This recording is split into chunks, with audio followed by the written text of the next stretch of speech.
नमस्कार, आरोग्य गाथामध्ये स्वागत आहे. आज पाहणार आहोत second trimester golden phase of pregnancy. कुठले पॉईंट्स बघायचे आहेत, तर कुठले चेंजेस फिटल ग्रोथमध्ये म्हणजे बाळाच्या ग्रोथमध्ये आणि डेव्हलपमेंटमध्ये होतात, आईच्या शरीरात कोणते बदल होतात, आहार आणि न्यूट्रिशन याचा काय रोल आहे, विहार म्हणजे लाईफस्टाईल कशी मॅनेज करावी, मेंटल म्हणजे मानसिक आणि इमोशनल या गोष्टी कशा सहज साध्य कराव्यात, गर्भसंस्कार प्रॅक्टिस कुठली करावी, ट्रायमेस्टरमधील बदल कसा लक्षात घ्यावा, वडिलांचा रोल काय आहे, गर्भसंवाद कोणते आहेत जे आपण बाळासोबत करू शकतो आणि कुठले असे कॉमन इश्यूज आहेत, त्यांचे काय सोल्युशन्स आहेत, या सगळ्याबद्दल आजच्या या व्हिडिओमध्ये पाहणार आहोत. सेकंड ट्रायमेस्टर म्हणजेच चौथा, पाचवा आणि सहावा या 3 महिन्यांचा एकत्रित हा ट्रायमेस्टर आहे. हा खूप महत्त्वाचा, स्टेबल, आनंददायी जाणारा आणि आई आणि बाळ दोघांसाठी सुखकर असा ट्रायमेस्टर आहे. म्हणून याला गोल्डन फेज ऑफ प्रेग्नन्सी असं सुद्धा म्हटलं जातं. यामध्ये खूप सारे बदल होतात. आयुर्वेदानुसार पाहिलं तर मासे मासे तू गर्भिण्या हृदयम हृदयम प्रयोजते. म्हणजे काय, तर एका प्रेग्नंट आईला प्लेझंट आणि चांगला आहार मिळणं प्रत्येक महिन्यानुसार हे बाळाच्या वाढीसाठी खूप गरजेचं असतं. 4थ्या महिन्यामध्ये ब्रेस्ट म्हणजे स्तनांची डेव्हलपमेंट होत असते. बाळाची फिटल आणि फिजिकल ग्रोथ खूप फास्ट होत असते. या काळामध्ये दूध, तूप किंवा गोड रस असलेले पदार्थ हे आपण घेतले पाहिजेत. 5वा महिना हा बाळाच्या मानसिक इंद्रियांच्या ग्रोथसाठी खूप महत्त्वाचा असतो. इंद्रिय विकासासाठी महत्त्वाचा असतो. यासाठी या काळामध्ये घीयुक्त लिक्विड्स, ज्याला आपण खीर म्हणू शकतो, किंवा त्या प्रकारचं अन्न घेतलं गेलं पाहिजे. आईने चांगले गाणी किंवा म्युझिक्स ऐकले पाहिजेत, चांगले मंत्र ऐकले पाहिजेत, श्लोक ऐकले पाहिजेत. 6वा महिना, या महिन्यामध्ये बाळाची बुद्धी म्हणजे धृती आणि स्मृती या गोष्टी डेव्हलप व्हायला लागतात. त्याचे ऑर्गन्स मॅच्युअर व्हायला लागतात. मग या काळामध्ये लिक्विड फूड, ज्यामध्ये गाईचं दूध आहे, तूप आहे आणि मूळ गुणधर्म मधुर आहे अशा रसात्मक फळांना किंवा आहाराला आपण खाण्यामध्ये घेतलं पाहिजे. या काळात बाळाच्या पेशन्स लेवलला सुद्धा तयारी होते निर्माण होण्याची. यासाठी आईने तिच्या मानसिक आरोग्यावरती विशेष लक्ष देणं गरजेचं आहे. 4था, 5वा आणि 6वा महिना या काळामध्ये बाळांच्या इंद्रियांची ग्रोथ होऊन, त्यांचा विकास होऊन, त्याला सेन्सरी इन्व्हॉल्वमेंटसुद्धा झालेली असते. या सगळ्या काळात आई जे विचार करेल, ज्या गोष्टी ऐकेल, ज्या गोष्टी पाहिल आणि जो आहार घेईल, त्या सगळ्याचा बाळावरती लगेच परिणाम होताना आपल्याला दिसतो. आता पाहूया की कुठले असे चेंजेस आहेत जे बाळाच्या वाढीमध्ये, त्याच्या डेव्हलपमेंटमध्ये आपल्याला दिसतात. सगळे मेजर ऑर्गन्स, फॉर एक्झाम्पल हृदय, ब्रेन, लिव्हर आणि किडनी यांसारख्या गोष्टी बिगिन व्हायला, म्हणजे ते ऑर्गन्स तयार व्हायला, फुल्ली मॅच्युअर होण्याकडे सुरुवात होते. 5व्या महिन्यामध्ये आईला बाळाच्या हालचाली जाणवायला सुरुवात होते. याला आपण क्विकनिंग असं सुद्धा म्हणतो. 6व्या महिन्यामध्ये बाळाची हिअरिंग कॅपॅसिटी, हिअरिंग डेव्हलपमेंट होते. त्यामुळे आईचा आवाज, आईच्या शरीरामध्ये होणारे बदल किंवा शरीरामध्ये तयार होणारे आवाज, जसे की आईच्या हृदयाचा आवाज, आतड्यांमधली हालचाल, या गोष्टी बाळ जाणवू लागतं. आता आईच्या शरीरात कुठले बदल होतात, तर जे सुरुवातीचे सिम्पटम्स असतात, उलटी येणं, नॉशिया, फटीक म्हणजेच थकवा वाटणं यांसारखी लक्षणं कमी व्हायला लागतात. पोट दिसायला लागतं कारण बाळाची ग्रोथ होत असते. एनर्जी लेवल्स आधीपेक्षा वाढायला लागतात. थकवा कमी वाटतो.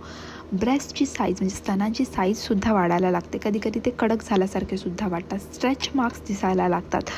यासोबत स्किन, हेअर, नेल्स यांसारख्या गोष्टींवरती एक ग्लो किंवा चमक दिसायला लागते, ज्याला आपण प्रेग्नन्सी ग्लो असं सुद्धा म्हणतो. यांसारखे बदल आईच्या शरीरामध्ये, चेहऱ्यामध्ये आणि मानसिक स्थितीमध्ये सुद्धा या ट्रायमेस्टरमध्ये व्हायला लागतात. आता आहार काय महत्त्वाचा आहे, तर अकॉर्डिंग टू आयुर्वेदा या काळामध्ये नरिशमेंट म्हणजे स्थैर्य आणि पोषण देणं ही गरजेचा घटक आहे आणि हे सगळं आहारातून देणं इझी होतं. सो यामध्ये लिक्विड फूड, ज्याच्यामध्ये मधुर रसात्मक घटक असतील, फॉर एक्झाम्पल भाताची पेज आहे, मुगडाळीची खिचडी आहे, दूध आहे, तूप आहे, यांसारख्या गोष्टी घेऊ शकतो.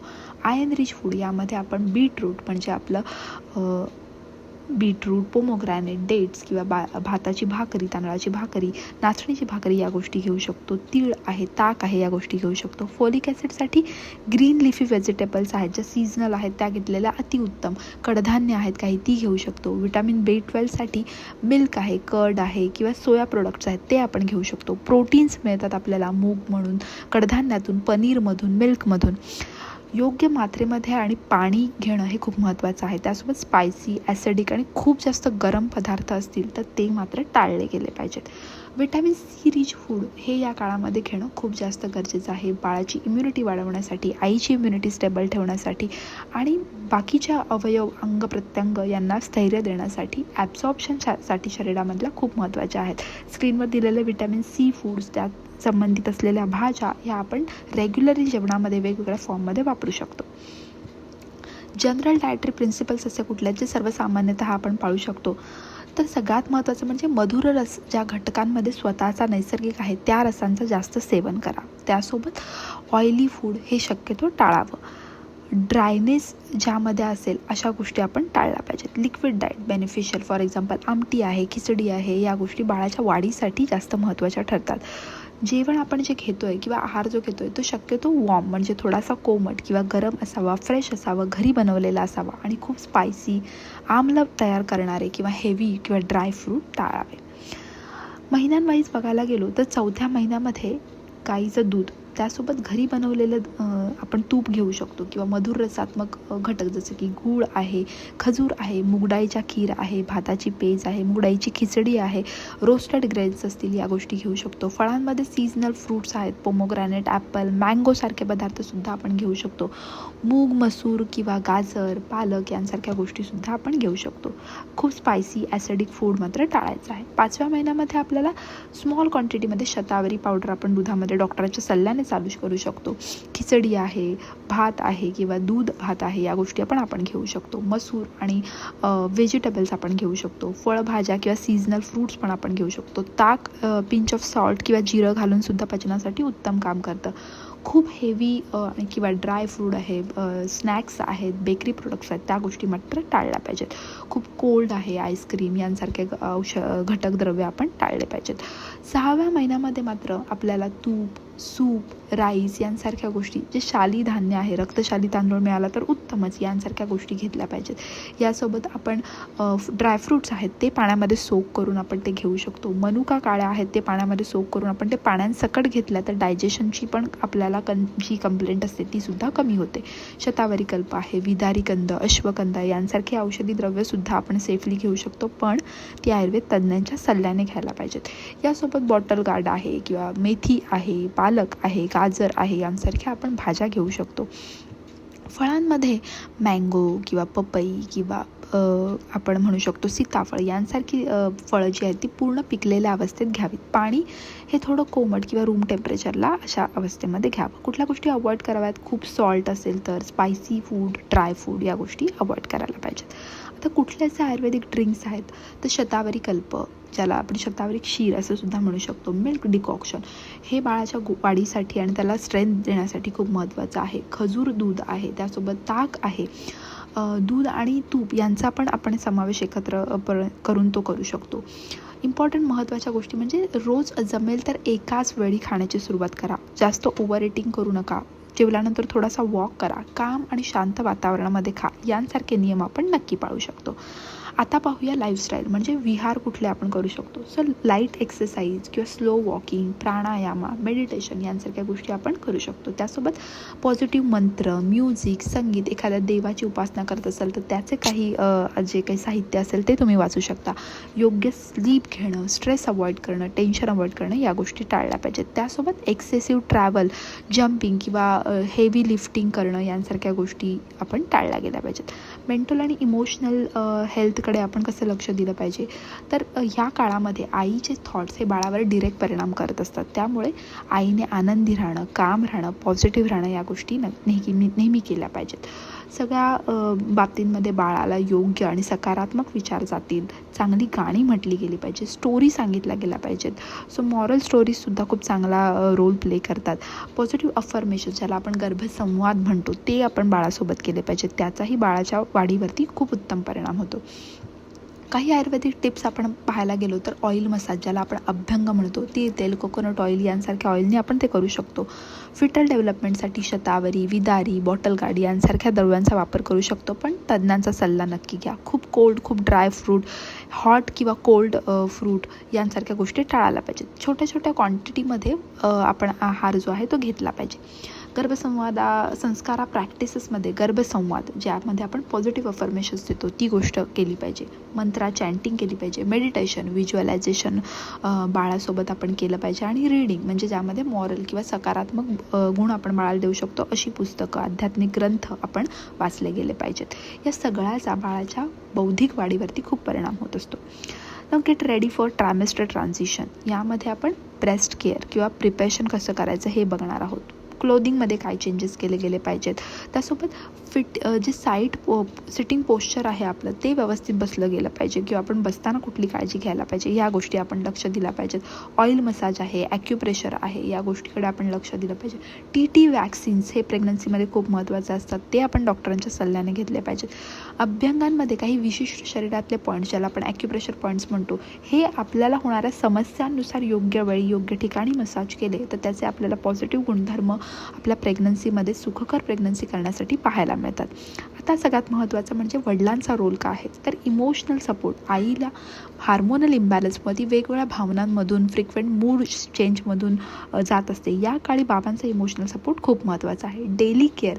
दिवसांच्या ॲक्टिव्हिटीजमध्ये आई व्यवस्थित करते आहे का, गोळ्या वेळेवर घेते आहे का, व्यवस्थित खाते आहे का, तिचे चेकअप्स व्यवस्थित होते आहेत का, या सगळ्यांमध्ये बाबांची इन्व्हॉल्वमेंट असली पाहिजे. प्रेग्नन्सीमध्ये गर्भसंस्कार करताना बाळासोबत पार्टिसिपेट करणं, आईसोबत पार्टिसिपेट करणं, तिला मॉरल स्टोरीज ऐकून दाखवणं, मंत्र ऐकून दाखवणं, तिच्यासोबत बसून या गोष्टी करणं, मेडिटेशन, प्रेयर यांसारख्यामध्ये बाबांचं इन्व्हॉल्वमेंट असली पाहिजे. या सगळ्यांसोबत प्रेग्नन्सी एक्सरसाइजेसमध्ये सुद्धा काही सिटिंग स्क्वॉट्स आहेत किंवा यांसारख्या गोष्टींमध्ये आई बाबांसोबत या एक्सरसाइज केल्याने त्यांचा बॉन्ड वाढायला मदत होते की बहुना बाळाला ते पॉझिटिव्ह अफर्मेशन्स किंवा सिग्नल्ससुद्धा मिळतात. प्राणायामा, वॉकिंग यांसारख्या एक्सरसाइजेसमध्ये बाबांची इन्व्हॉल्वमेंट ही आईसाठी मानसिक स्थैर्य द्यायला कारणीभूत ठरते. परिणामी बाळाला त्याचे पॉझिटिव्ह इफेक्ट्स आपल्याला पाहायला मिळतात. सो बाबांचा रोल हा आईला सपोर्ट, केअर आणि इमोशनल स्टेबिलिटी देणं हा सगळ्यात महत्त्वाचा आहे. वडिलांना कुठल्या अशा गोष्टी ज्या माहीत असायला हव्यात तर आईच्या प्रत्येक सोनोग्राफी रिपोर्टचा स्टेटस, आईचं HB, तिला कुठल्या गोष्टींची ॲलर्जी आहे, कुठले फूड्स ॲलर्जिक आहेत, कुठल्या गोष्टींना किंवा औषधांना ती सेन्सिटिव्ह आहे, काही प्रिव्हियस मेडिकल हिस्ट्री आहे का, आणि कुठल्याही इमर्जन्सी कंडिशन्समध्ये फायनल डिसिजन्स जे काही घ्यायचे आहेत या सगळ्या गोष्टी बाबांना माहिती असल्या पाहिजेत. पंचामृत हा प्रेग्नन्सीमध्ये एक खूप महत्त्वाचा रोल प्ले करणारा घटक आहे. पण तुम्हाला जर डायबिटीज असेल, BP असेल यांसारख्या केसेसमध्ये वय जास्त आहे, हाय रिस्क प्रेग्नन्सी आहे तर तुम्ही तुमच्या डॉक्टरांचा सल्ला घेऊन याचा वापर केला पाहिजे. शतावरी कल्प, अभ्यंग, ब्रीदिंग एक्सरसाइजेस, प्राणायामा, मेडिटेशन्स या गोष्टींचा वापर आपण आपल्या सुखकर प्रेग्नन्सीसाठी नक्की करू शकतो. ब्रीदिंग एक्सरसाइजेसमध्ये प्राणायामा, भ्रामरी यांसारख्या एक्सरसाइजेसनी मेंटल स्टेबिलिटी द्यायला मदत होते. त्यासोबत शतावरी कल्पसारखी औषधी गुणधर्म बाळाला आणि आईला शारीरिक स्ट्रेंथनिंग द्यायला, मेंटल शांतता द्यायला आणि हार्मोनल बॅलन्स करण्यासाठी सुद्धा खूप मदत करतात. सो या सगळ्यासोबत एक्सरसाइजेस हा सुद्धा एक महत्त्वाचा रोल प्ले करतो. सो प्रीनेटल योगा तज्ज्ञ डॉक्टरांच्या मार्गदर्शनाखाली किंवा वैद्यांच्या किंवा योगा एक्सपर्टच्या मार्गदर्शनाखाली करणं खूप गरजेचं आहे. कॉमन इश्यूज कुठले आहेत तर बॅक पेन किंवा लेग स्वेलिंग आहे, फटीक आहे, एक्सेसिव्ह स्वेटिंग आहे, वेन्स जे पायावर विजिबल होतात त्या गोष्टी आहेत, क्रॅम्प्स येणं आहेत पायावर आणि खूप वारंवार युरिनेशन होणं यांसारख्या लक्षणांना आपल्याला प्रेग्नन्सीमध्ये कॉमनली पाहायला मिळतात. या सगळ्या लक्षणांमध्ये वेगवेगळ्या गोष्टी कारणीभूत असतात. शरीराचं वाढतं वय किंवा वाढलेलं वजन, आई आणि बाळाचं शरीराचं वजन या सगळ्याचा भार पायांवर येत असतो. त्यामुळे तिथे निळसर रेषा आपल्याला दिसायला लागतात. बाळाच्या प्रेशरमुळे वारंवार युरिन आपल्याला होत असणार दिसते. या सगळ्यासोबत गर्भसंस्कारामध्ये विजन बोर्ड म्हणजे आपल्याला जे गुण आपल्या बाळामध्ये द्यायचे आहेत ते एका स्क्रीनवरती किंवा एका इमेजवरती, पेपरवरती स्टिक करून आपल्या समोर लावावं आणि ते रोज येता जाता आपण बाळाशी बोलू शकतो. गर्भसंवादामुळे मध्ये सुद्धा आपण या गोष्टी बाळाशी बोलू शकतो. याचा खूप चांगला फायदा होतो.